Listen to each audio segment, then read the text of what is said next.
नमस्कार दोस्तों, आप सबका स्वागत है। क्लास 10 सामाजिक विज्ञान का इम्पोर्टेंट ऑब्जेक्टिव प्रश्न। यह सभी प्रश्न Bihar board matric inter level सभी परीक्षाओं में पूछे जाते हैं।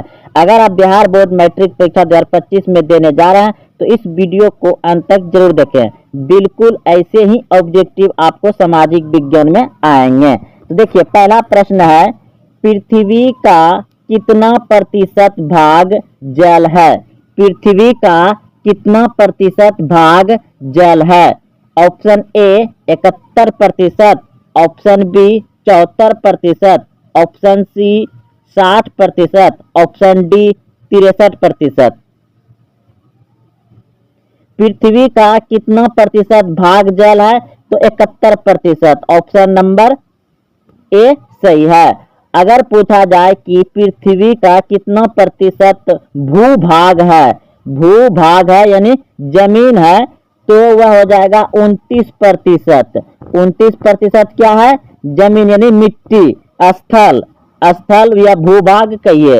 29% है और 71% क्या है? जल है पृथ्वी पर। अगला प्रश्न देखिए। प्रश्न है, भारत का सबसे बड़ा रेगिस्तान है। भारत का सबसे बड़ा रेगिस्तान है। Option A Thar, option B Gobi, option C Sahara, option D इनमें से कोई नहीं। भारत का सबसे बड़ा रेगिस्तान है थार मरुस्थल। ऑप्शन नंबर ए सही है, थार मरुस्थल। अगला प्रश्न देखिए। सोया प्रदेश के नाम से किसे जाना जाता है?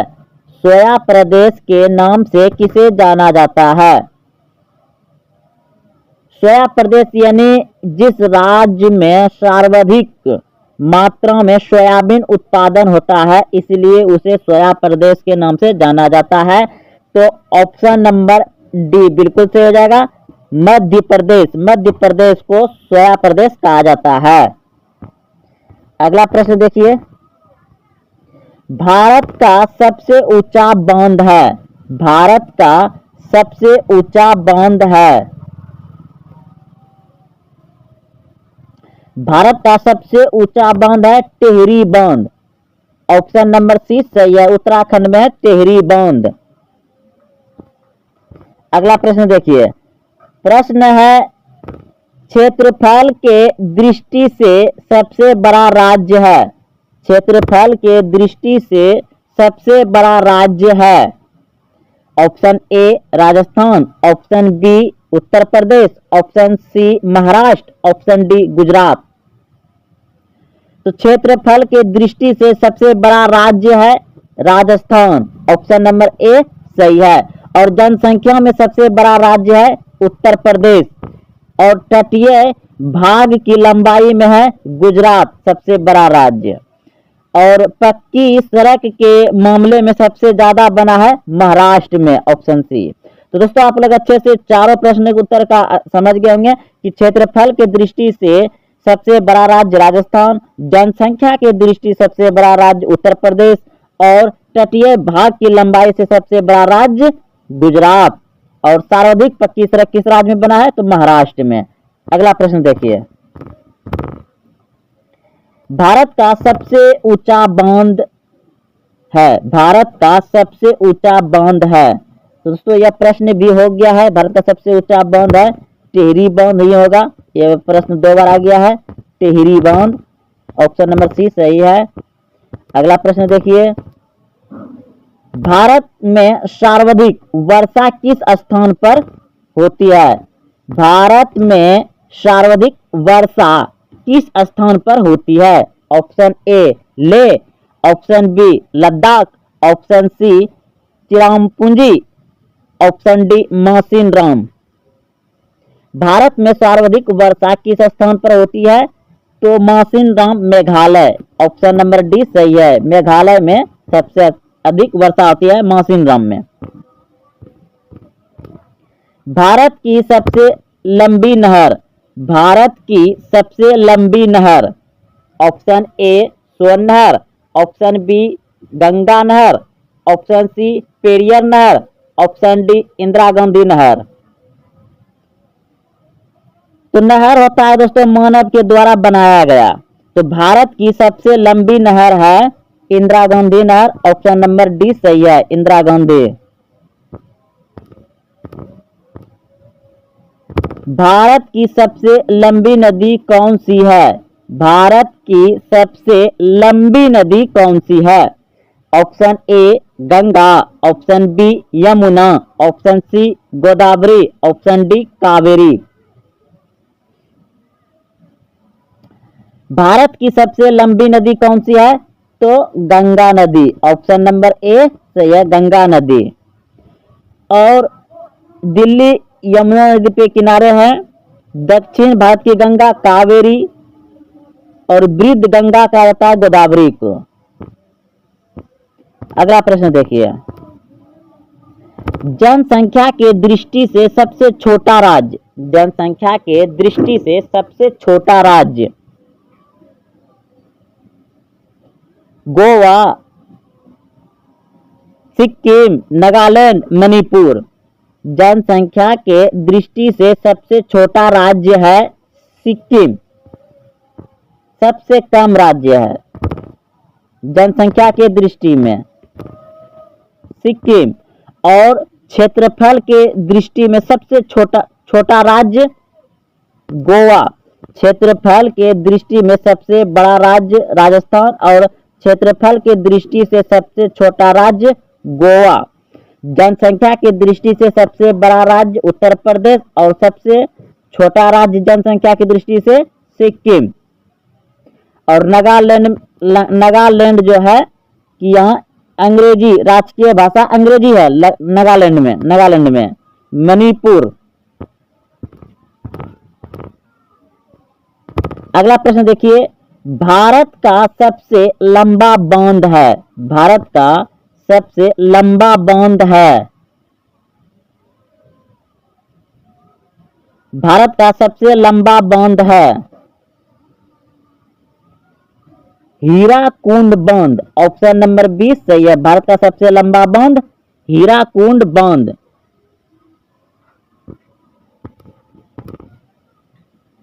भारत का मैनचेस्टर किसे कहा जाता है? भारत का मैनचेस्टर किसे कहा जाता है? Option A Lucknow, option B Varanasi, option C Coimbatore, option D Ahmedabad. Bharat का मैनचेस्टर किसे कहा जाता है? अहमदाबाद को। ऑप्शन नंबर डी सही है, अहमदाबाद को भारत का मैनचेस्टर कहा जाता है। लखनऊ को कहा जाता है नवाबों का शहर। और विश्व का जो संशोधन किया जाता है वह भी लखनऊ में होता है। तो देखिए अगला प्रश्न देखिए, भारत का सबसे बड़ा डेल्टा कौन है? भारत का सबसे बड़ा डेल्टा कौन है? Kaveri delta, Godavari delta, Sundarban delta या सिंधु डेल्टा। भारत का सबसे बड़ा delta Sundarban delta. Sundarban delta कहाँ पाया जाता है? तो पश्चिम बंगाल में। ऑप्शन नंबर सी सही है, सुंदरवन डेल्टा भारत का सबसे बड़ा डेल्टा है और यह पश्चिम बंगाल में पाया जाता है। डाक विभाग की स्थापना किस वर्ष किया गया? डाक विभाग की स्थापना किस वर्ष किया गया? Option A 1832, option B 1854, option C 1880, option D 1905। डाक विभाग की स्थापना 1854 में किया गया था। ऑप्शन नंबर 20 सही, 1854।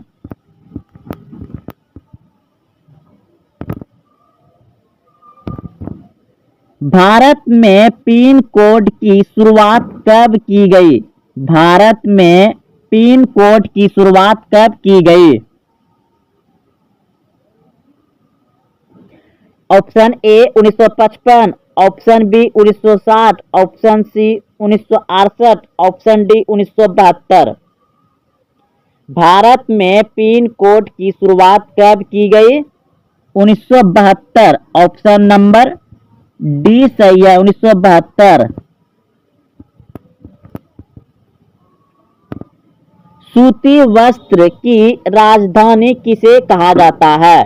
सूती वस्त्रों की राजधानी किसे कहा जाता है? Option A Kanpur, option B Ahmedabad को, ऑप्शन सी मुंबई को, ऑप्शन डी वाराणसी को। सूती वस्त्रों की राजधानी किसे कहा जाता है? तो मुंबई को। ऑप्शन नंबर सी सही है, मुंबई को सूती वस्त्र की राजधानी कहा जाता है। ऑप्शन सी सही है, मुंबई। नेपानगर, नेपानगर किस लिए प्रसिद्ध है? नेपानगर किस लिए प्रसिद्ध है? नेपानगर मध्य प्रदेश में पड़ता है और नेपानगर किस लिए विख्यात है, किस लिए प्रसिद्ध है, किस लिए जाना जाता है? ऑप्शन ए अकवारी कागज, ऑप्शन बी सूती वस्त्र उद्योग, ऑप्शन सी लोहा इस्पात उद्योग, ऑप्शन डी सीमेंट उद्योग। तो नेपानगर प्रचलित है, प्रसिद्ध है, ज्यादा जाना जाता है तो अकवारी कागज के लिए प्रसिद्ध है, विख्यात है नेपानगर। नेपानगर अकवारी कागज के लिए। अगला प्रश्न देखिए, सफेद सोना, सफेद सोना के नाम से किसे जाना जाता है? सफेद सोना के नाम से किसे जाना जाता है? तो ऑप्शन नंबर, सफेद सोना के नाम से किसे जाना जाता है? ऑप्शन ए कपास को, ऑप्शन बी जूट को, ऑप्शन सी पेट्रोलियम को, ऑप्शन डी संगमरमर को। सफेद सोना के नाम से जाना जाता है कपास। ऑप्शन नंबर ए सही है, कपास को। भारत के प्रथम समाचार पत्र के संस्थापक कौन थे? भारत के प्रथम समाचार पत्र कौन सा है? ऐसा भी ऑब्जेक्टिव पूछा जा सकता है, तो याद रखिएगा बंगाल गजट। बंगाल गजट जो है कि भारत का प्रथम समाचार पत्र था। यहाँ पर पूछा गया आपको कि भारत के प्रथम समाचार पत्र बंगाल गजट के संस्थापक कौन थे? तो JK. Hickey, JK. Hickey. Option number A सही है, जे.के. हिक्की। भारत में डाक सेवा को कुल कितने जोन में विभाजित किया गया है? भारत में डाक सेवा को कुल कितने जोन में विभाजित किया गया है? Option A 5, option B 6, option C 8, option D 12। तो 8 क्षेत्र में 8 जोन में विभाजित किया गया है, 8 जोन में। ऑप्शन सी सही है। भारत का सबसे प्राचीन उद्योग कौन है? भारत का सबसे प्राचीन उद्योग कौन है? भारत का सबसे प्राचीन उद्योग कौन है? ऑप्शन ए जूट उद्योग, ऑप्शन बी सूती वस्त्र उद्योग, ऑप्शन सी पेट्रोलियम उद्योग, ऑप्शन डी धातु उद्योग। भारत का सबसे प्राचीन उद्योग कौन है? तो सूती वस्त्र उद्योग। ऑप्शन नंबर बी सही है, सूती वस्त्र उद्योग। अगला प्रश्न देखिए दोस्तों, 2 अक्टूबर को किस रूप में मनाया जाता है? 2 अक्टूबर को किस रूप में मनाया जाता है? ऑप्शन ए बाल दिवस, ऑप्शन बी हिंदी दिवस, ऑप्शन सी शहीद दिवस, ऑप्शन डी अहिंसा दिवस। 2 अक्टूबर को किस रूप में मनाया जाता है? तो अहिंसा दिवस। ऑप्शन नंबर डी सही है, अहिंसा दिवस।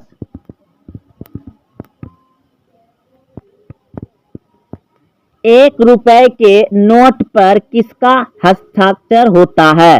₹1 के नोट पर किसका हस्ताक्षर होता है? आरबीआई के गवर्नर, वित्त सचिव, प्रधानमंत्री, राष्ट्रपति। तो ₹1 के नोट पर किसका हस्ताक्षर होता है? आरबीआई का जो हस्ताक्षर होता है वह होता है बड़े बड़े नोट पर, यानी ₹1 से जितना भी अधिक कागजी मुद्रा हो उन सभी पर आरबीआई के गवर्नर का सिग्नेचर होता है, और 1 रुपए का जो नोट होता है उस पर होता है वित्त सचिव का। ऑप्शन नंबर 20 सही है। आप सभी जानते हैं कि आरबीआई यानी भारतीय रिजर्व बैंक की स्थापना 1935 में हुआ था, और इसका राष्ट्रीयकरण 1949 में किया गया है। तो भारत में जो है कि पैसा कौन छापता है, तो भारतीय रिजर्व बैंक यानी आरबीआई।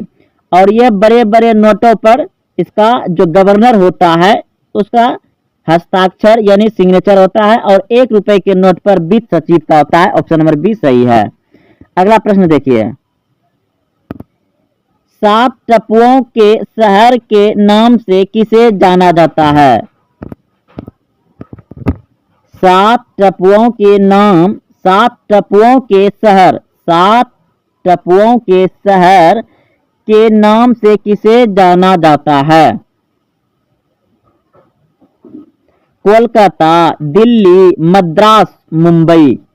मद्रास यानी चेन्नई को कहा जाता है दोस्त। 7 टापुओं के शहर के नाम से किसे जाना जाता है? तो मुंबई। ऑप्शन नंबर डी सही है, मुंबई को कहा जाता है 7 टापुओं के शहर। अगला प्रश्न देखिए, कॉफी उत्पादन में प्रथम राज्य कौन है? कॉफी उत्पादन में प्रथम राज्य कौन है? तो ऑप्शन दिया गया है Assam, option B Bihar, option C Tamil Nadu, option D Karnataka. Coffee उत्पादन में प्रथम राज्य है कर्नाटक। ऑप्शन नंबर डी सही है। और बिहार जो है कि सबसे पिछड़ा राज्य है, बिहार में सबसे ज़्यादा बेरोजगारी है, बिहार भारत के सबसे कम आय वाला राज्य है। असम, जहाँ दार्जिलिंग चाय सबसे ज़्यादा उत्पादन होता है असम यानी दार्जिलिंग में। तो आप सभी समझ गए हैं कि कॉफी उत्पादन में भारत का प्रथम राज्य है कर्नाटक। अगला प्रश्न देखिए, प्रश्न है, भारत में हरित क्रांति के जन्मदाता किसे माना जाता है? भारत में हरित क्रांति के जन्मदाता किसे माना जाता है?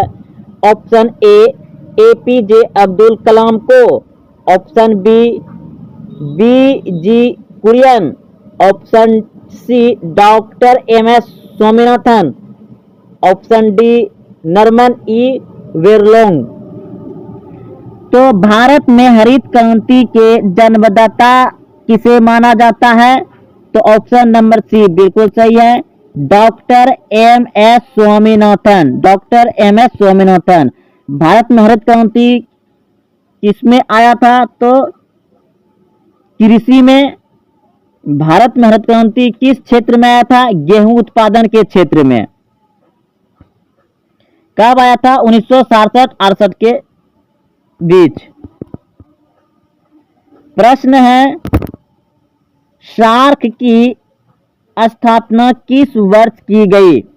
सार्क की स्थापना किस वर्ष की गई? दोस्तों, सार्क में जो आसपास का सहयोगी एक दूसरे मतलब आसपास का जो भी देश है सहयोगी देश बना गया है, और इसमें 8 देश है। 8 देश मिलकर के सार्क की स्थापना किया है एक दूसरे को सहयोग करने के लिए, जिसमें से कि भारत भी पहले से है। म्यांमार भी शायद है या नहीं, यह प्रश्न पूछा जाता है, आगे मिलेगा।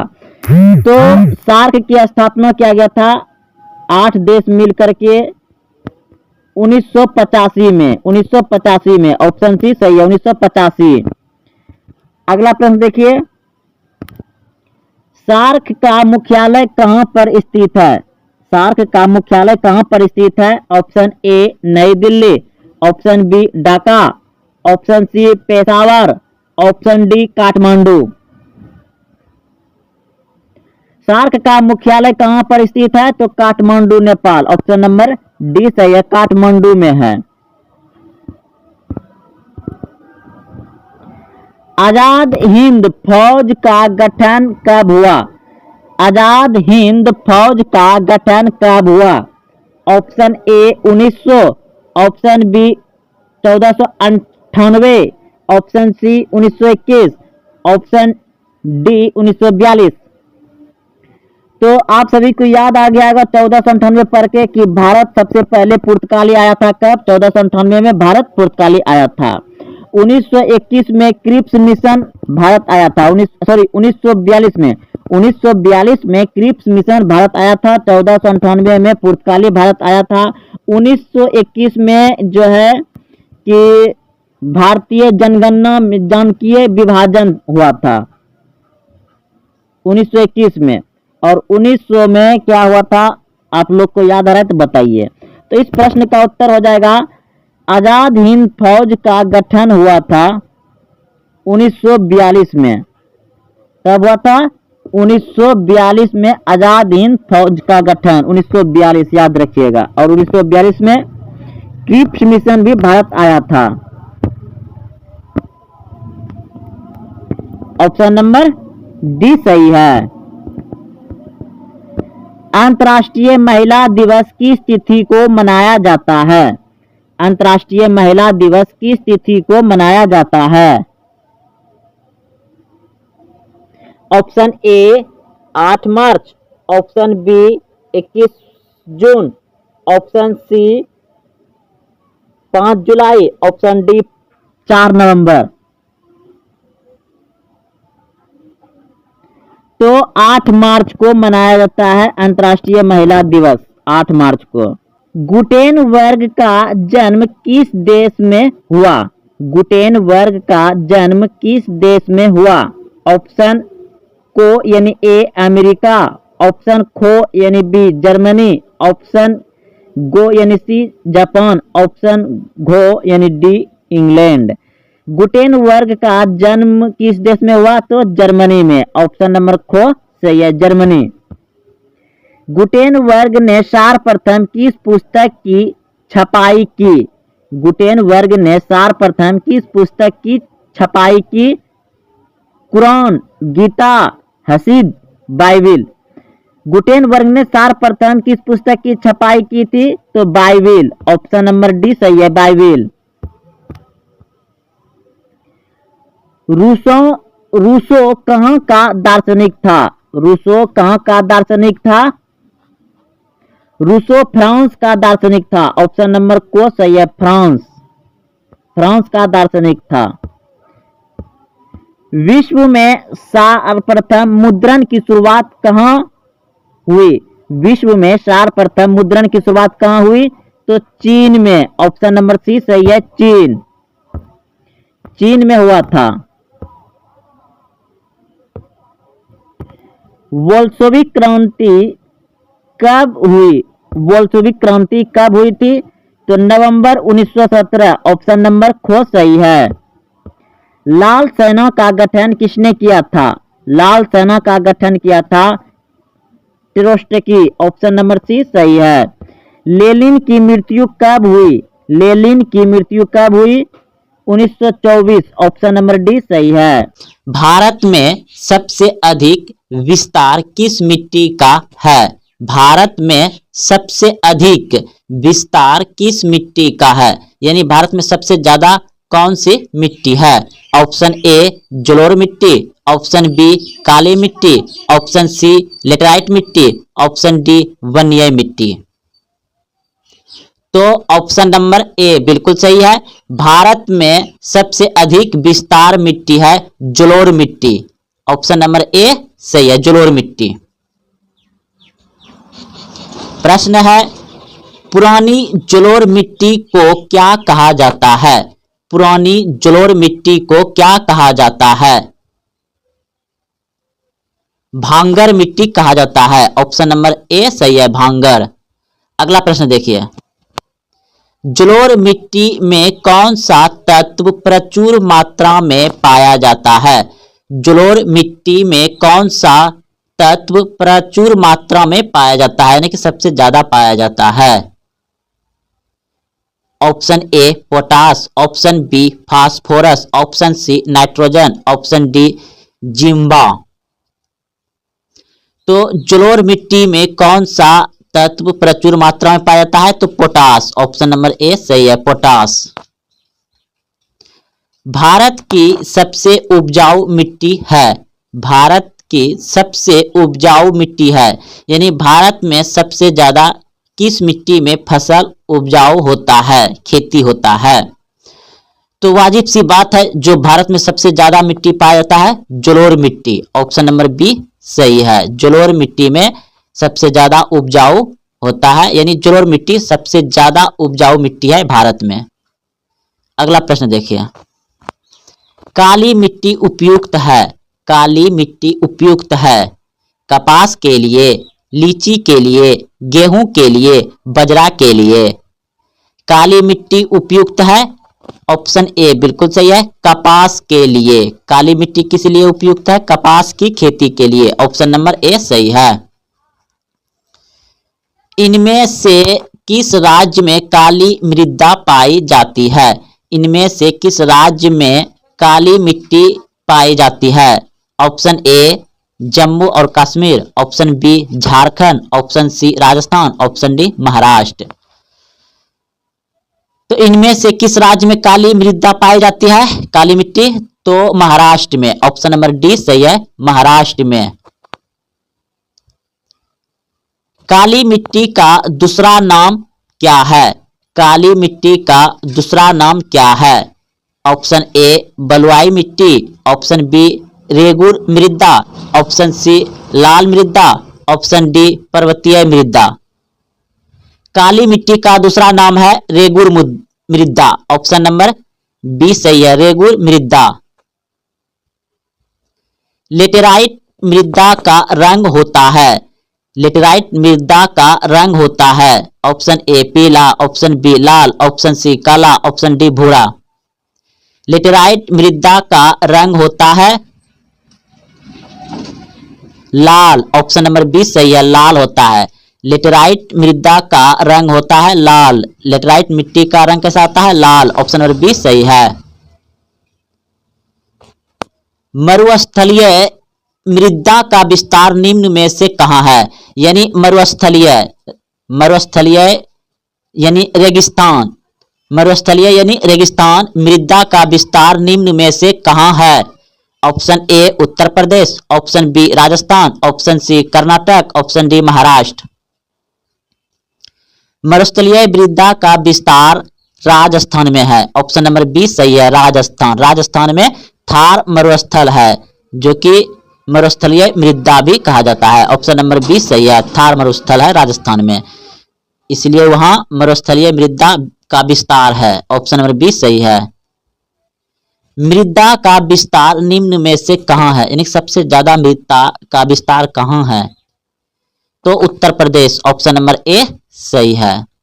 भारत में चारागाह के अंतर्गत कितनी भूमि है? भारत में चारागाह यानी कि चारा, पशुओं को चारा उड़क खिलाने के लिए कितना प्रतिशत भूमि है? तो ऑप्शन नंबर ए बिल्कुल सही है, 4.71%। पंजाब में भूमि नमीकरण का मुख्य कारण है, पंजाब में भूमि नमीकरण का मुख्य कारण है अधिक सिंचाई, ऑप्शन नंबर डी सही है, अधिक सिंचाई। सोपानी कृषि, सोपानी कृषि किस राज्य में प्रचलित है? सोपानी कृषि किस राज्य में प्रचलित है? उत्तराखंड में, ऑप्शन नंबर डी सही है, उत्तराखंड में सोपानी कृषि प्रचलित है। मेढक के प्रजनन प्रक्रिया को बाधित करने वाला रसायन कौन है? मेढक को प्रजनन प्रक्रिया को बाधित करने वाला रसायन कौन है? एड्रीन, ऑप्शन नंबर सी सही है, मेढक को प्रजनन प्रक्रिया को बाधित करने वाला रसायन कौन है? एड्रीन, ऑप्शन नंबर सी सही है। जल किस प्रकार का संसाधन है? जल किस प्रकार का संसाधन है? तो चक्रीय, ऑप्शन नंबर ए सही है, चक्रीय।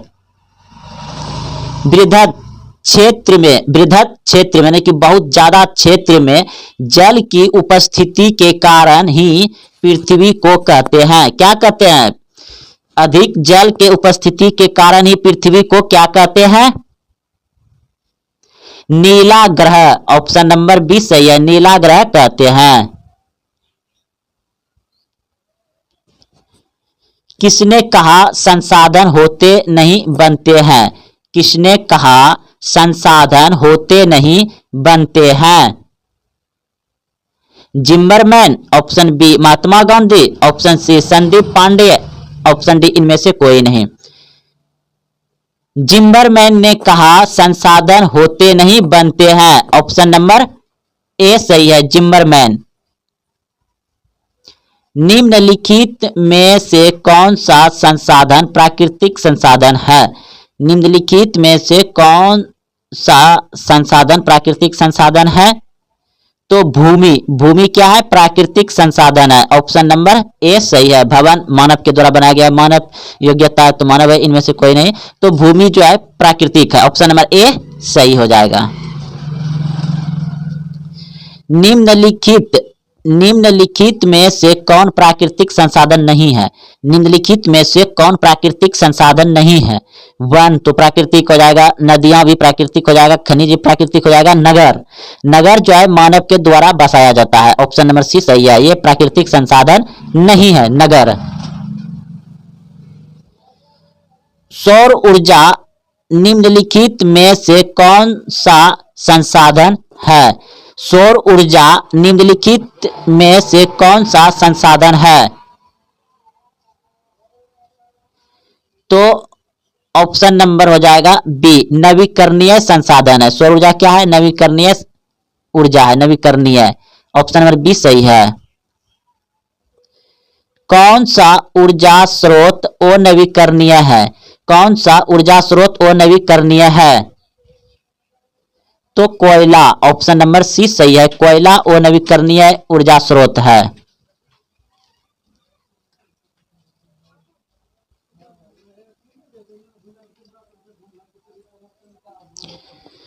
यूरेनियम का प्रमुख उत्पादक केंद्र है।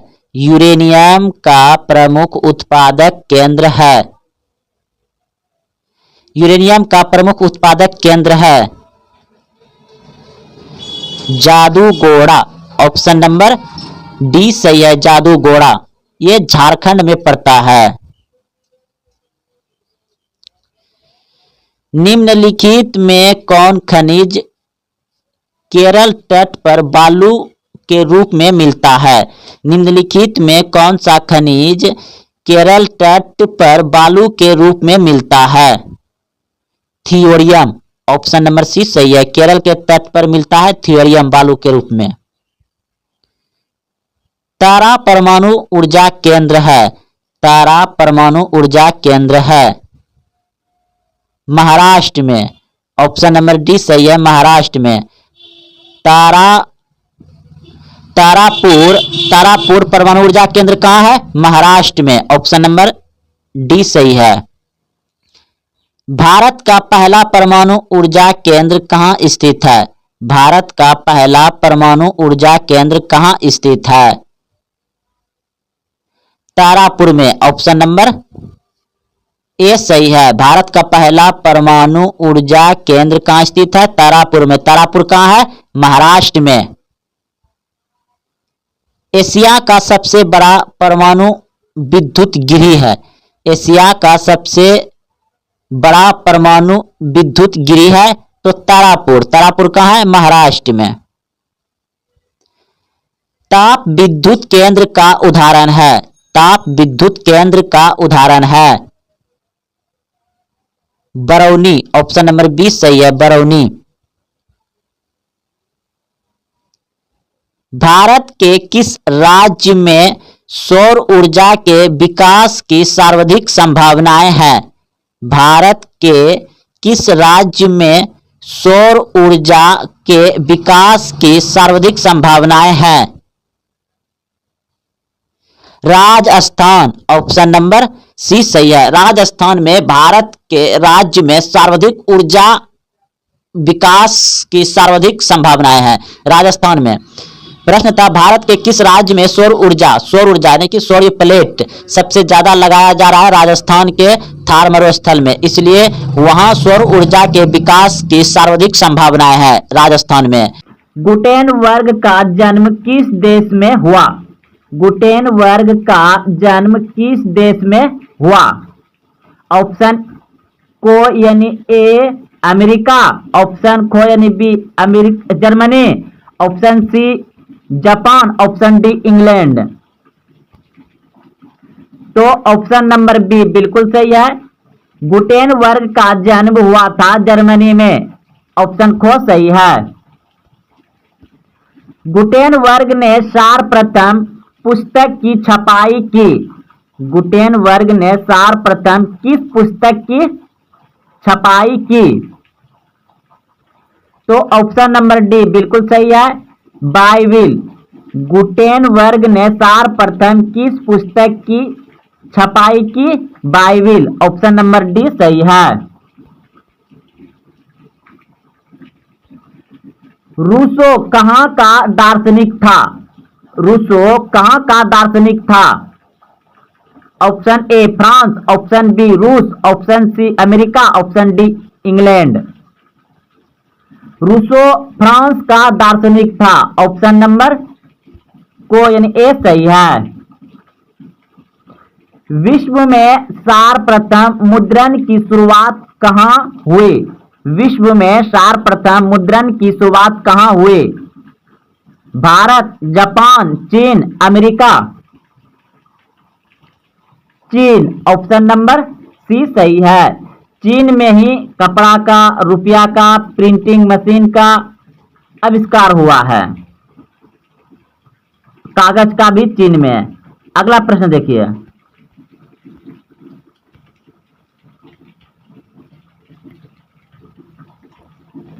बोल्शेविक क्रांति कब हुई? बोल्शेविक क्रांति कब हुई? बोल्शेविक क्रांति हुआ था नवंबर 1917। ऑप्शन नंबर खो यानी बी सही है, 1917।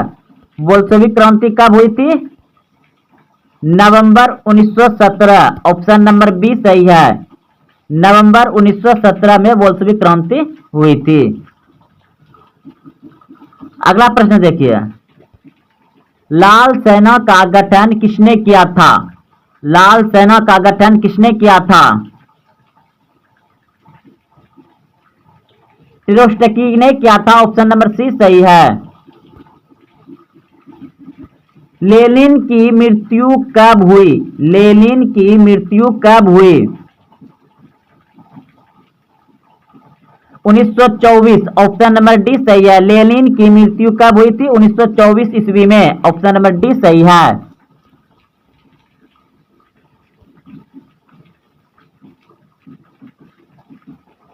ब्रेस्ट लिटोवेक्स की संधि किन देशों के बीच हुई थी?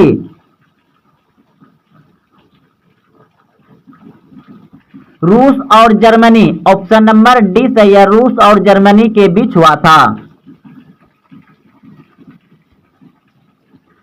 यूटोपियन समाजवादी कौन नहीं था? यूटोपियन समाजवादी कौन नहीं था? Karl Marx. Option number C सही है, Karl Marx. War and peace किसकी रचना है? वार एंड पीस किसकी रचना है? टोल्स्टॉय का। ऑप्शन नंबर खो सही है।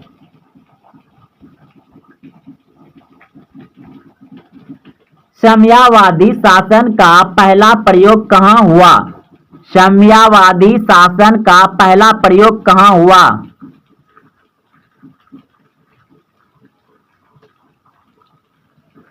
साम्यवादी शासन का पहला प्रयोग कहाँ हुआ? रूस। ऑप्शन नंबर को यानी ए सही है, रूस में। रूस में कृषक दास प्रथा का अंत कब हुआ? रूस में कृषक दास प्रथा का अंत कब हुआ? 1861 ईस्वी में। ऑप्शन नंबर को सही है, 1861 ईस्वी में।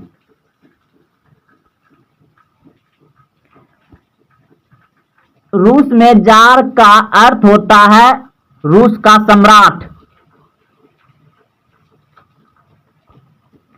हुआ आंदोलन किस प्रकृति का था?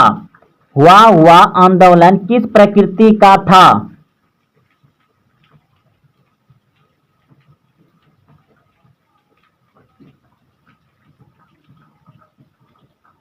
क्रांतिकारी धार्मिक था। ऑप्शन नंबर डी सही है।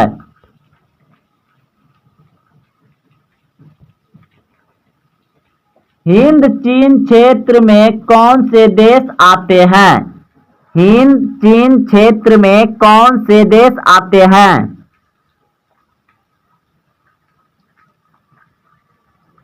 हिंद चीन क्षेत्र में कौन से देश आते हैं? ऑप्शन सी बिल्कुल सही है, Cambodia, Vietnam, Laos. Cambodia, Vietnam, Laos. Angkor Wat का मंदिर कहाँ स्थित है? अंकोर वाट का मंदिर कहाँ स्थित है? अंकोर वाट का मंदिर कहाँ स्थित है? काम्बोडिया। ऑप्शन नंबर डी सही है, काम्बोडिया। हिंद चीन पहुंचने वाले प्रथम व्यापारी कौन थे? हिंद चीन पहुंचने वाले प्रथम व्यापारी कौन थे? पुर्तगाली। ऑप्शन नंबर सी सही है, पुर्तगाली।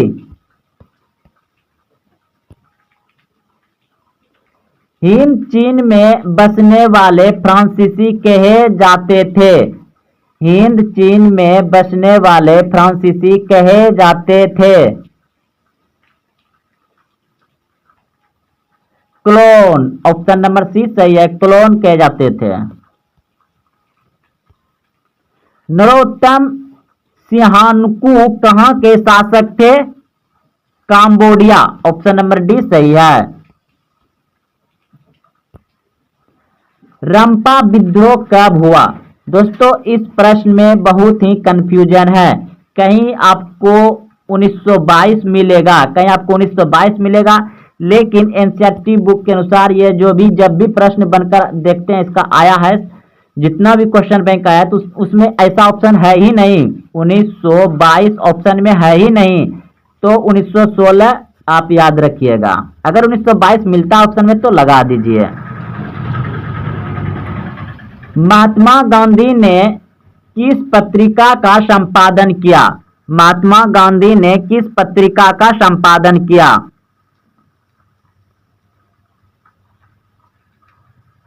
Young India. Option number C सही है, यंग इंडिया। गदर पार्टी की स्थापना किसने और कब की? गदर पार्टी की स्थापना किसने और कब की? लाला हरदयाल 1913 में। लाला हरदयाल 1913 में गदर पार्टी की स्थापना की थी। जलियांवाला बाग हत्याकांड किस तिथि को हुआ? जलियांवाला बाग हत्याकांड किस तिथि को हुआ? 13 अप्रैल 1919 ईस्वी। 13 अप्रैल 1919 ईस्वी। ऑप्शन नंबर को यानी ए सही है। लखनऊ समझौता किस वर्ष हुआ? लखनऊ समझौता किस वर्ष हुआ? 1916 ईस्वी में। बिल्कुल सही सोचे थे आप, 1916 ईस्वी में।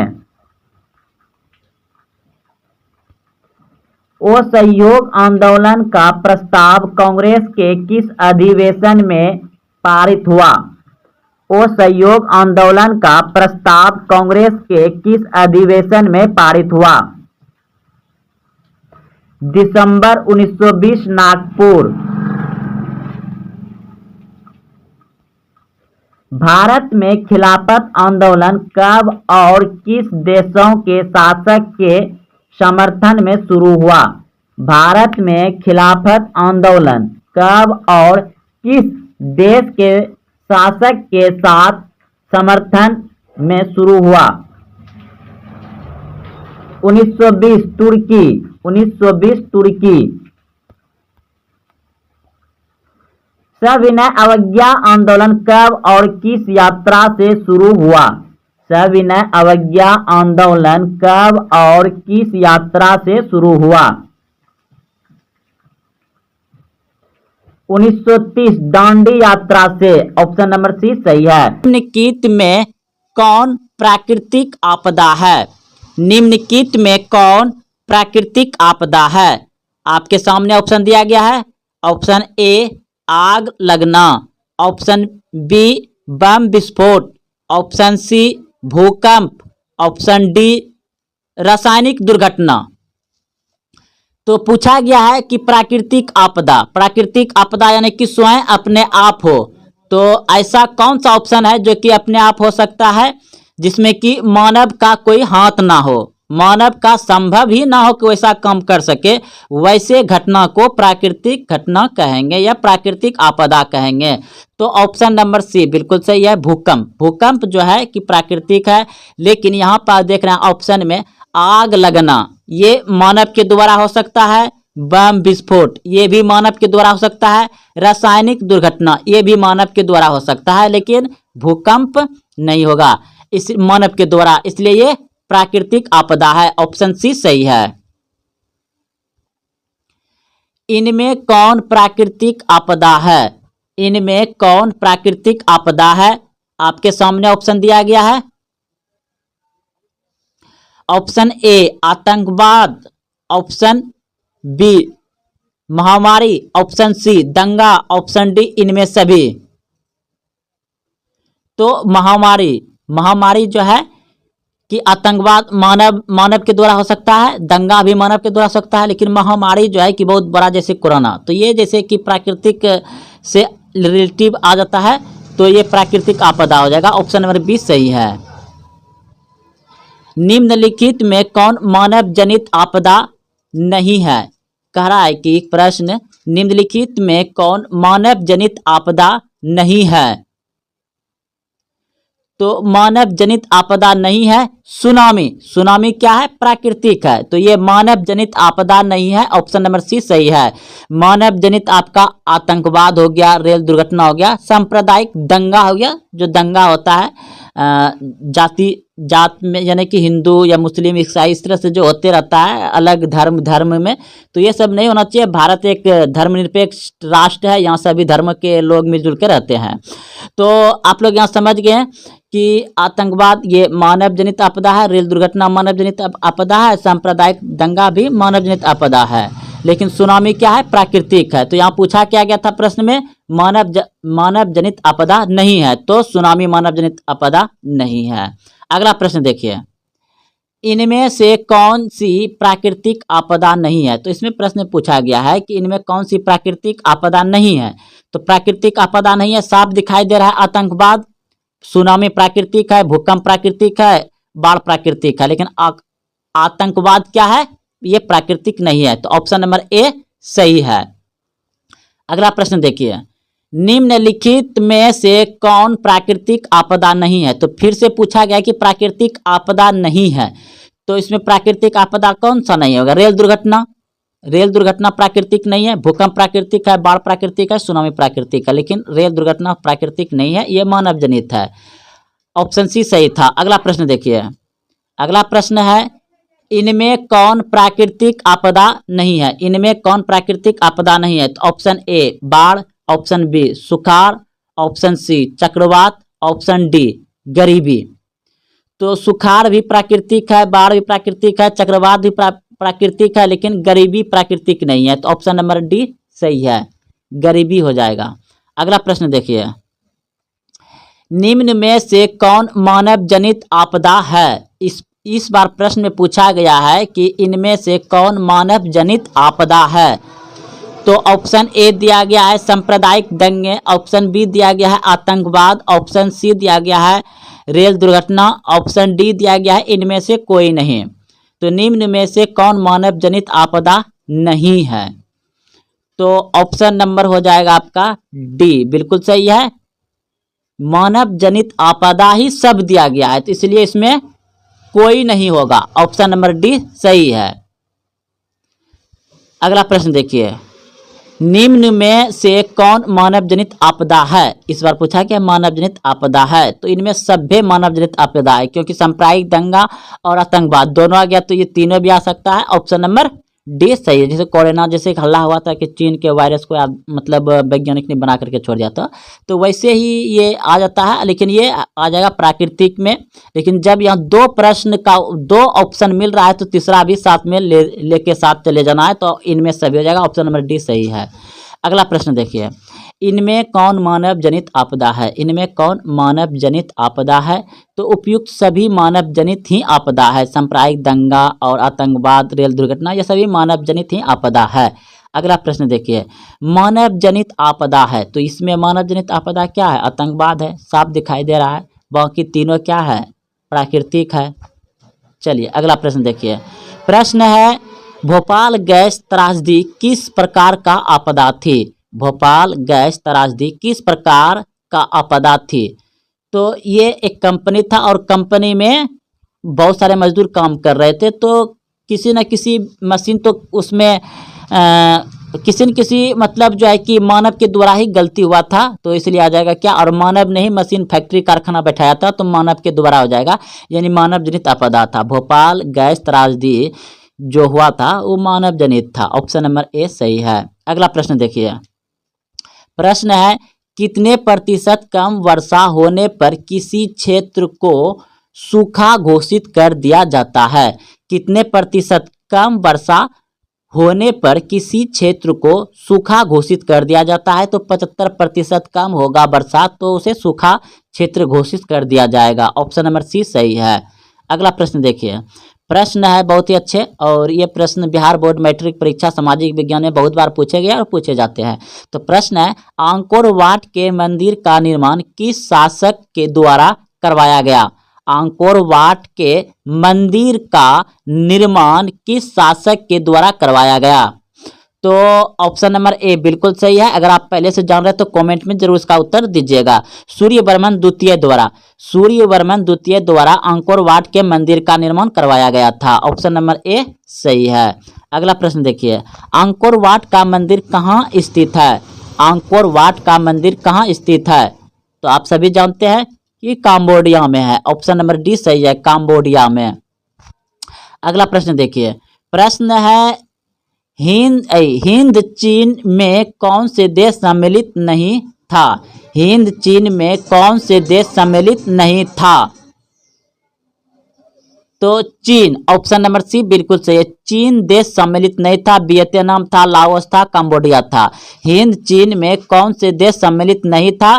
तो चीन नहीं था। इस तरह से भी ऑब्जेक्टिव पूछा जाएगा आपको, और आपको यही प्रश्न बिल्कुल इस तरह से भी पूछा जा सकता है। देखिए, हिंद चीन क्षेत्र में कौन से देश आते हैं? हिंद चीन क्षेत्र में कौन से देश आते हैं? तो ऑप्शन नंबर सी बिल्कुल सही है, अभी तुरंत देखे हैं, Cambodia, Vietnam, Laos, option number C सही है। अगला प्रश्न देखिए, आंकोर वाट में किस हिंदू देवता का मंदिर है? आंकोर वाट में किस हिंदू देवता का मंदिर है? तो विष्णु, ऑप्शन नंबर ए सही है, विष्णु। अगला प्रश्न देखिए, बंगाल विभाजन 1911 ईस्वी में किसने रद्द किया? बंगाल विभाजन 1911 ईस्वी में किसने रद्द किया? तो ऑप्शन नंबर ए बिल्कुल, बंगाल विभाजन किसने रद्द किया? तो ऑप्शन नंबर डी बिल्कुल सही है, लॉर्ड हैडिंग्ज ने, लॉर्ड हैडिंग्ज ने किया था, ऑप्शन नंबर डी सही है।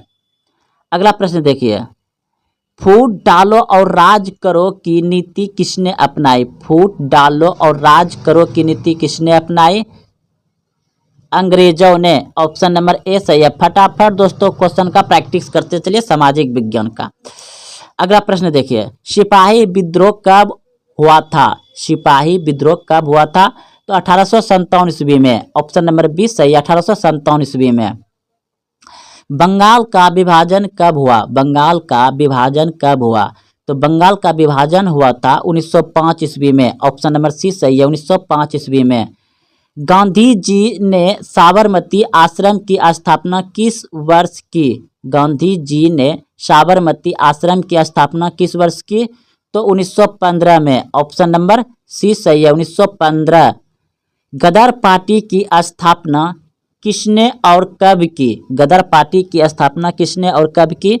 तो लाला हरदयाल 1913 ईस्वी में। लाला हरदयाल 1913 ईस्वी में।